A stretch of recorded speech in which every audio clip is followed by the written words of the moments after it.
would you do if a date asked you how much you weigh? Ask him how much his mama weigh. All new Family Feud.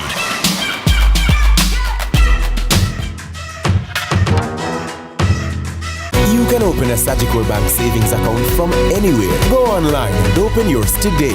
The time by Sagicor Bank is 7 o'clock.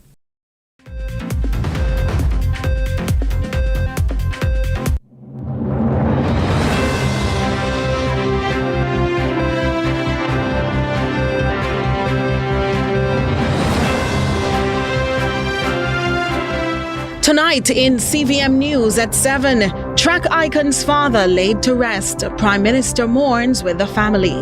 Another child injured in vicious St. Anne dog attack.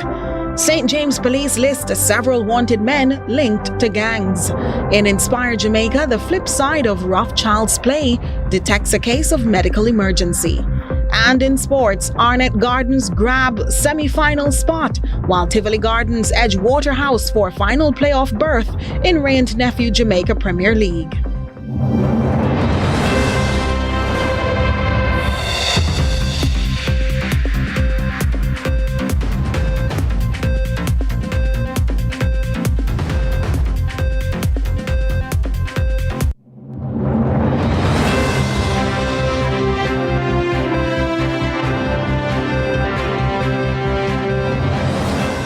Hello from Kingston, Jamaica. This is CVM News at 7 for Sunday, May 4, 2025.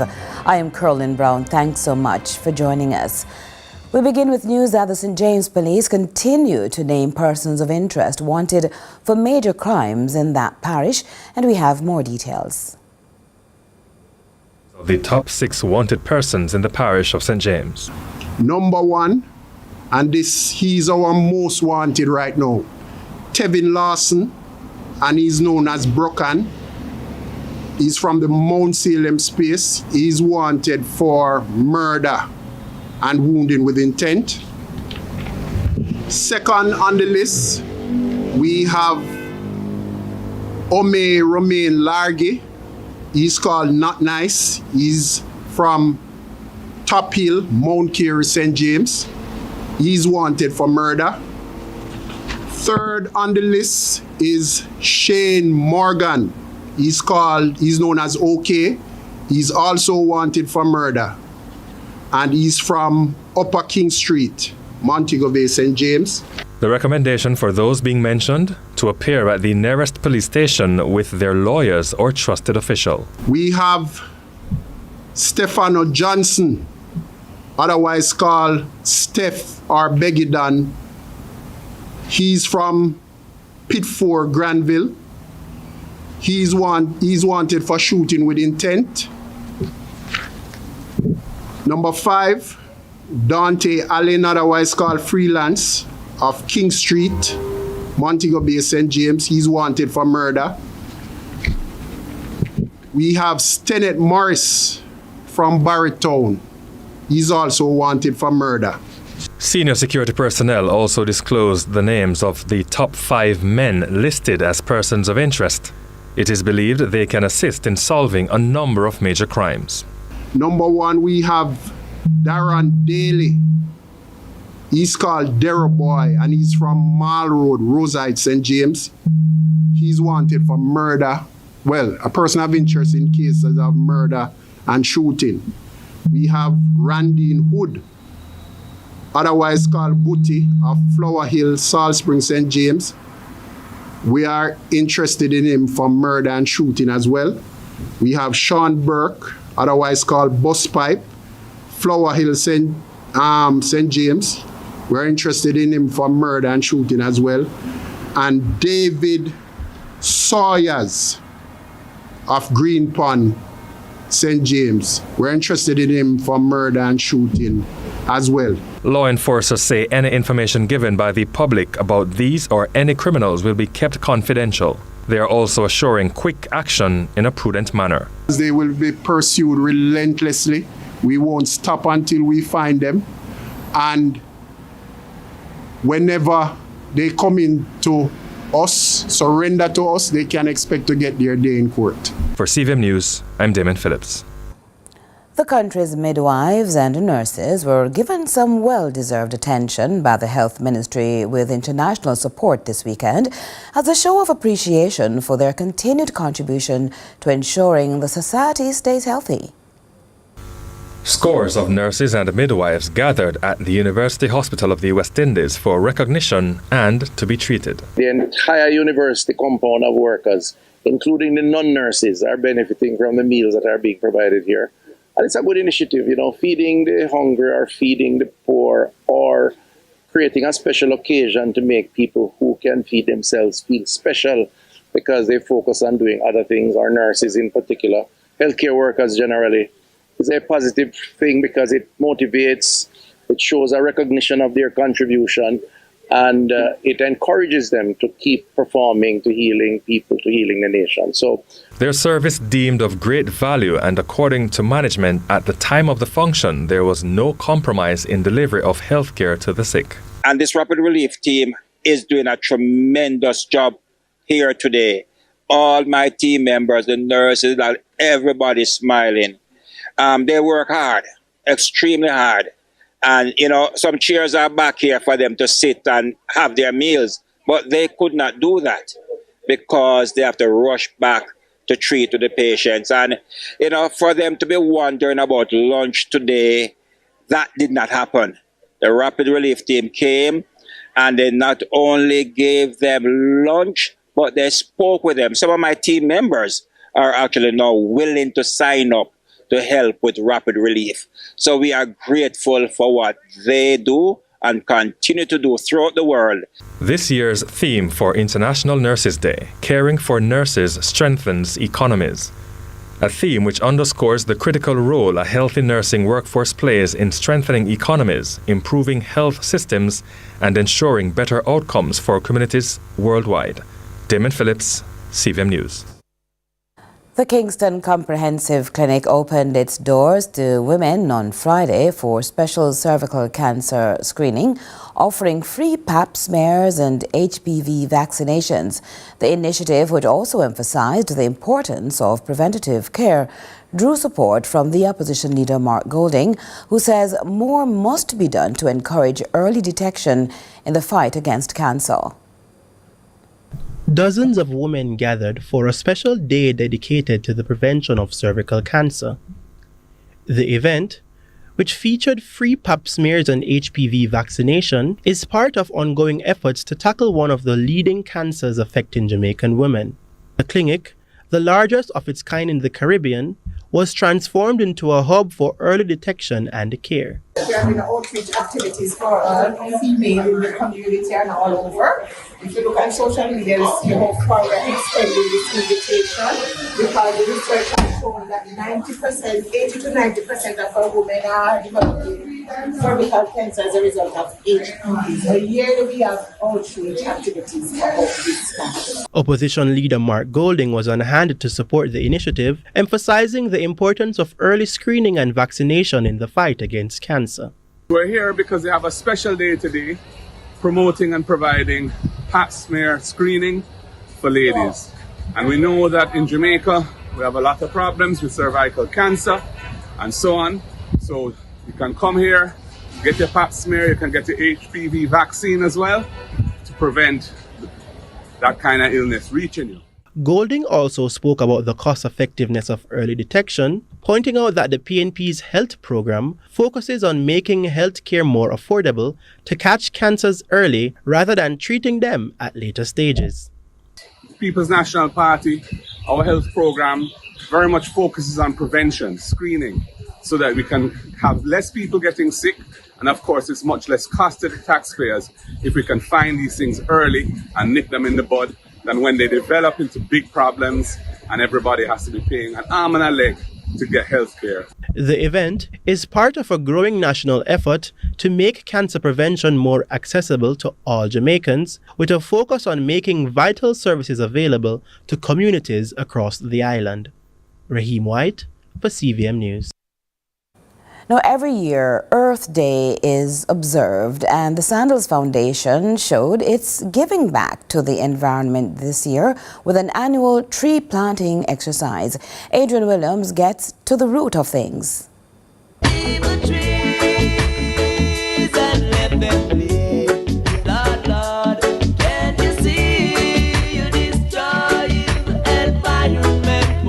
See, trees contribute to the environment by providing oxygen, improving air quality, climate control, conserving water, preserving soil, and supporting wildlife. This is why annually on Earth Day, April 22, the Sandals Foundation, in partnership with the Jamaica Fire Brigade, JFB, and the Forestry Department, team up to give back to the environment. Hotel manager for Sandals Ocheria St. Anne, Gary Holgate, is always ready to take on this annual project as he sees it benefiting generations to come. We started this whole initiative all the way back from 2017, and we would have planted over 3,000 trees since then. And funny enough, even during COVID, when everybody was on the lockdown, we were here planting trees during the course of that time. The JFB participated in the tree planting exercise to aid not just in replacing lost trees, but also to prevent bushfires. Assistant Commissioner in charge of Area 2, Julian Davis Buckle, explains. This initiative in preventing bushfires, what it does is give awareness to people and telling them not to burn, how to burn if they must burn, when not to burn, and teaching them about the Town and Country Fire Act. Because a lot of people don't know that there's an act to prevent us from burning. And that is why we have a lot of careless fires. The Bogue 2 Forest Reserve in St. Anne serves a big purpose, linking the tourism product to the natural environment. Something First Manager from the Forestry Department from the Northwest region, Ian Wallace, is urging developers and the citizens to pay attention to. So the more pristine the water is in terms of how clean it is, then it assists the product. You can advertise that you have clean water. Right? So forestry is not just concentrating on what happens inland. Yes, that's our job, but we have to move beyond whatever happened in the reserve to what's happening on our coastline, because most of our GDP comes out of the tourism area. The experience was quite edifying for all, including 10-year-old Shania Buckle. And I got to explore the different types of plants and animals around us in nature. I got to plant at least 5 trees. To be honest, it's my first time planting a tree. For most of us here, we were got familiar with the blue maho plant, the cedar tree, and the bitterwood. That's the name of the bitterwood plant. So we planted those 3 trees today. In essence, the Sandals Foundation, JFB, and the Forestry Department implore us to leave the trees in preserving the environment. Adrian Williams reporting for CVM News. And we'll continue with more CVM News at 7 right after this.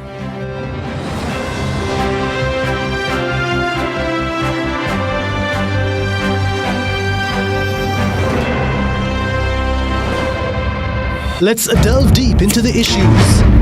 We'll take you beneath the surface. Greetings and salutations. My name is Orville Higgins, and it's another edition of Fan Central. Talking to the people at the heart of the top sporting stories. Hear from your favorite sportsmen and women and the administrators who work tirelessly to make it all happen. It's live sports talk. I've written an entire article. Yeah. Looking at all the major issues every Tuesday at 9 p.m. It's Fan Central.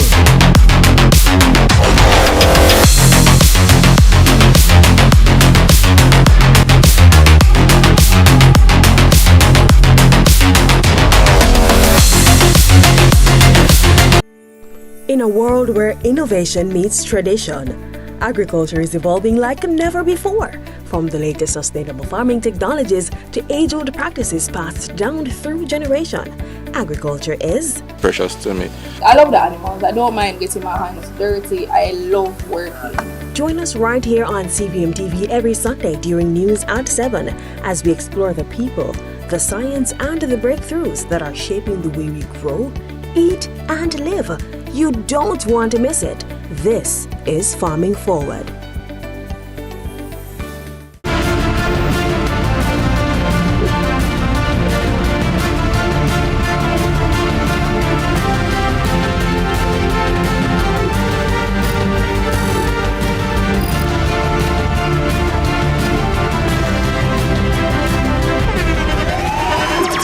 the internationally acclaimed On Stage with Winfred Williams. At a new time, Saturdays at 8 p.m. on CVM TV. So much more than entertainment.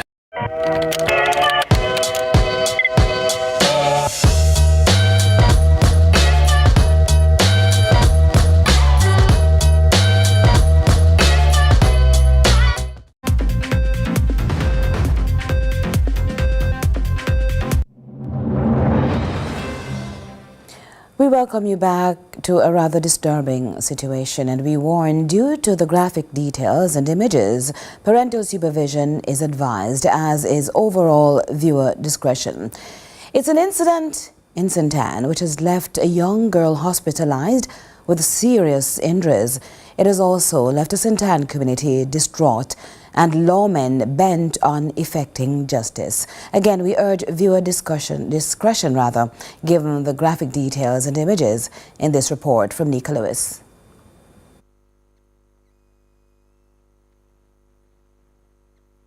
Unprovoked. It was another great afternoon of promise for this now seriously wounded 7-year-old St. Anne girl. It was a sore matter as her father, dogged by delays, reached home on taxi later than his daughter, who took a nap on their veranda after a long day at school. She hadn't the faintest idea what would become of her as she slept. She was so tired from playing all day, so she took her bag and she put her bag down on the veranda and she laid down and she said she fell asleep. She said while she was sleeping, she felt like stones were juking her. So when she opened her eyes, she realized that there were 5 dogs over her. She said that a black and white bulldog, that is what she called the dog, a bulldog, which from my understanding, it is a pit bull. So she said when she woke up, she saw that the dog was coming to bite her neck. So she hold the dog and squeeze the dog. When she squeezed the dog managed to bite her on her finger. The vicious fight grew fiercer with her resistance. She said after that she get away and she tried to run, and the dog placed his teeth in her foot and pulled her. So they pulled her from her veranda down a little bit because there's a lot of land space in the yard, so they were pulling her, and then she said she started to shout and crying, and then a person that works in the yard that normally cleans up the yard, he said he came across from the house where the dogs belong to and came with a machete and run the dogs from her. And she said same time her father came home, and she's saying that the dogs basically tore her clothes from her and left her basically naked. So same time her father came home and they rushed her to the St. Anne's Bay Hospital where she's now being treated. She says doctors were unable to completely dress the wounds as her niece was in excruciating pain. So what's the latest on the matter? How is she healing? I stayed with her the entire day yesterday. She said that, Auntie, I can't feel my head because the dog bite me in my head. So she said that the doctor told her that she will soon be able to feel her head. Her hands, both hands are bitten. She has a bite on one of her ear, her right ear to be exact. She has one from her nose there. She has bites all over her body. She has one on her bottom. And her right leg is severely damaged, both back and forth, whereby you can see that her bone was a little exposed in the pictures and stuff that we would have seen. The relatives now fear she will be broken even after leaving hospital in ways unseen, as her hopes and dreams could be dashed. I'm no medical expert. However, her foot is severely damaged to the extent that she probably needs plastic surgery, and she also needs to see a specialist. And in my opinion, I know that she would probably need therapy to walk again, and she would need counseling because she's so devastated, she's traumatized. And my niece is a person that is very passionate. She loves to dance and she dreams to be a model, and in my opinion this will bring limitations to her abilities in the future. So I would like for her to get the proper treatment that she needs. If that we are not in a position to afford everything and to give her the best help that she will need, so we are asking and advocating on her behalf for her to get the appropriate help that she needs as soon as possible. Nika Lewis, CVM News. We now turn to regional and international news. We begin with news in the region. In Guyana, retired Assistant Commissioner of Police Paul Slow expresses deep concerns over the handling of the investigation into the tragic death of 11-year-old Adriana Young. Slow describes the police response as a wild, wild west scenario, citing indiscriminate shooting and a lack of command. He's calling for international assistance to ensure impartiality and restore public trust. The case has sparked national outrage, leading to protests and demands for transparency and justice. He was speaking on credible sources. You never ever fire multiple shots. If it's pellets, if it's rubber bullets, you don't fire multiple. The protocol is the officer in charge would identify one of the persons to shoot and say one wrong fire, because the intention is to disperse. The intention is to disperse the crowd, not to injure or maim or kill, disfigure or kill people. But you saw none of that. And I am saying again, as I have said repeatedly in the past, the blame lies squarely on the shoulders of the man who's in charge of the force, that's the Commissioner of Police. In St. Lucia, Prime Minister Philip J. Pierre has expressed confidence that his party will retain power in the next general election, dismissing comparisons to Trinidad and Tobago's recent political shift, where voters ousted the ruling party amid economic and crime concerns. More from DBS TV News. I also know her when I was a minister before, so I also know her. We also have a very good relationship. I'm sure Trinidad will continue as an active member of CARICOM, and that is what our democracy does. Governments change, and we have to accept it. But I wish her very well, and I also wish Stuart Young, again, who was unfortunate in that he lost, but again, he's still in Parliament. He's a young guy. And that is our democracy. Win elections and you lose elections. Someone loses, someone wins. In international news, Israeli authorities say a missile fired from Yemen landed near the main terminal of Israel's Ben Gurion airport on Sunday morning. Unverified footage posted online appeared to show drivers on a road nearby pulled over to take cover as a projectile lands, creating a plume of black smoke near the airport, which is on the outskirts of Tel Aviv. Here's the BBC. So this was a missile that was fired by the Houthis in Yemen, and we've seen those images from Tel Aviv, an area near Ben Gurion airport, which is Israel's main international airport, was hit. We don't know whether this was a direct impact from this missile, and the authorities here are saying that there have been no serious injuries from this attack. The authorities say at least 2 people have been taken to hospital with minor injuries, and we had a statement from the Israeli military saying that they are investigating why this missile wasn't intercepted. This is obviously a country that has a very sophisticated air defense system with a very high success rate in intercepting missiles and rockets, and we've seen that the Houthis have been firing rockets at Israel, saying that they are acting in support of Palestinians in Gaza. The vast majority of those missiles are intercepted by the Israeli military, and there has been some reaction from the Israeli defense minister saying that Israel is going to hit back 7 times stronger. That's it for regional and international news. I'm Nika Lewis.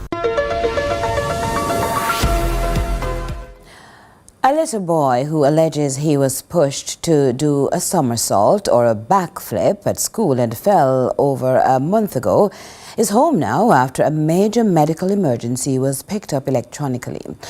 Now, while the scenarios are not necessarily related, you could say, ironically, it's a case of one thing leading to another. It's time for Inspire Jamaica. Reach out and touch somebody's hand. Make this world a better place if you can. Tiquain T.Q. Foster is now 4 years old. He's the last of Melissa Blake Foster's 4 children, the first for her husband of 5 years, Roshane. Not only did an incident at the infant school he attends in St. Catherine land him in hospital, it opened the window to something major the family did not see coming. I was at work and I got a call from the school, from his class teacher, stating that he was crying for severe headache and he was also vomiting. I left from work and I went to the school to get him. I take him home, and before taking him home, I realized his head was twisting to the left and his eyes were looking cast. And even his class teacher was saying that to Mommy, this is how T-Queen came back from the sign language class, because he goes to sign language class on a Tuesday. Mrs. Blake Foster was not convinced. She knows her child's posture. TQ had a story of being bullied into participating into something he had said no to. It was a student that pushed him over to do boom flick, and that's how I know something was going on differently from the CT scan that I did. The fall was just the surface. There was no cut, no swelling, and so the CT scan became necessary as the vomiting continued despite several visits to private and public hospitals. The answers then came. Fluid in his brain. So what the doctors did is to put 2 shunts. So he did a surgery with 2 cuts in his right at the back of his head. There was a tube coming down, that is a shunt to his abdomen to drain the fluid from the brain. Right? Upon doing that, the doctor sent us to do a MRI and a full body spine. When we did that, we realized that he has a tumor. That wave behind Mom is encouraging considering all he's gone through. She says the family is forever grateful to the Good Samaritan who responded to a desperate plea and paid the approximately $210,000 for the MRI and the full body scan, which showed up the non-cancerous cyst in the brain. The surgery at the Bustamante Children's Hospital was free of cost, as were the medication, for which they are also very grateful. TQ has been home, unable to attend school, and Mom has not been able to attend work. Everyone is in a waiting mode, sending up prayers for the next procedure and a positive outcome. On March 20th, he did that surgery and waiting on the next one to be done. But they said that there is no space at the hospital, so we have to be waiting up on now. We didn't get a call as yet to bring him in for surgery. I'm just asking the Lord to heal him and just asking everybody to just put in a word of prayer for him, because God is able. Let's continue to inspire Jamaica. Reach out and touch somebody's hand. Make this world a better place if you can. And still more to come in a moment.